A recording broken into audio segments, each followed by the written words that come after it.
Bueno, luego vienen los contenidos y podríamos decir que los contenidos son el eje central de todo el proyecto y resulta importante hacer una buena selección de los contenidos. El autor dice que a veces nos podemos preguntar qué es aquello que hace que yo elija determinados contenidos para la cátedra y otros no. Y bueno, y esto también tiene que ver mucho con aquello que nos resulte significativo, tiene que ver también con los propios intereses ideológicos, o también estos contenidos pueden ser resultados de las últimas investigaciones o representan una necesidad analizando el tipo de demanda profesional que se requiere del egresado o la egresada.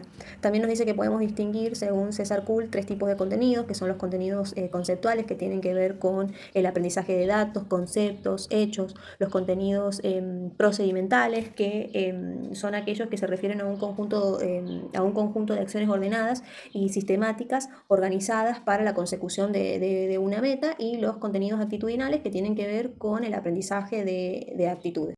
Si bien la decisión de seleccionar los contenidos es fuerte, también es importante saber organizarlos. Y el autor nos dice que podemos organizarlos epistemológicamente o didácticamente. Si hablamos de una organización epistemológica, distingue 3 tipos. La organización intradisciplinaria, que es cuando la organización responde a una disciplina, ¿sí? Que esa disciplina va a constituir el eje central del trabajo del aula.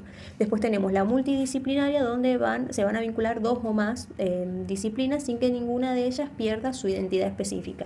Y la organización interdisciplinaria, que implica un marco más general en el que cada una de las disciplinas en contacto pierde sus propias fronteras. Y cuando hablamos de la organización didáctica de los contenidos, la forma más habitual es agruparlos en unidades.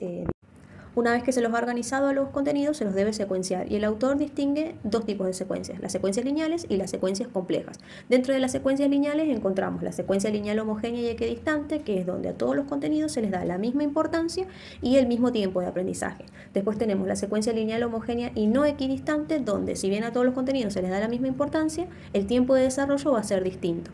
Después tenemos la secuencia lineal heterogénea y equidistante, donde va a haber diferentes niveles de importancia de contenidos, pero a todos se les va a dar el mismo tiempo de enseñanza. Y la secuencia lineal heterogénea y no equidistante, donde van a haber contenidos de mayor y menor importancia y de duraciones diferentes.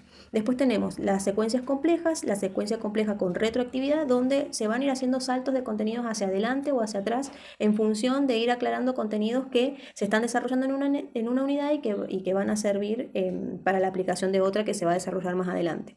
La secuencia compleja convergente, que es cuando el mismo contenido se toma desde distintos puntos de vista o de distintos planos de análisis. Y la secuencia compleja con alternativas, que es cuando en un determinado momento del año, al pasar de una unidad de contenidos a otra, aparece la posibilidad de que los alumnos opten por abordar temáticas diversas, cada uno de ellos relacionados con el núcleo central de dicha unidad. Y bueno, una vez que se los ha organizado, se ha seleccionado, se los ha organizado, se los ha secuenciado, se los tiene que presentar a los contenidos.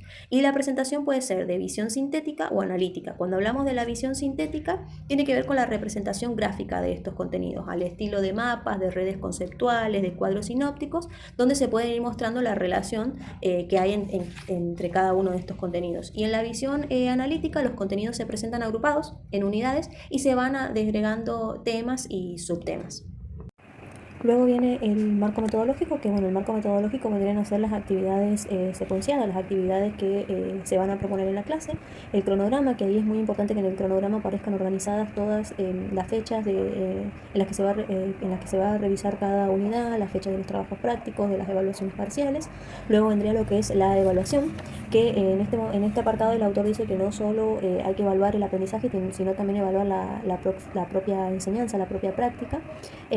En el caso de la evaluación de la enseñanza, es en este momento donde el equipo docente se tiene que plantear si los contenidos que ha presentado clase a clase se han evidenciado articulados entre sí, si los contenidos fueron significativos, si las exposiciones teóricas ayudaron a clarificar los conceptos, si la propuesta de trabajos prácticos ayudó a vincular lo que es la realidad con los contenidos, entre otras cuestiones.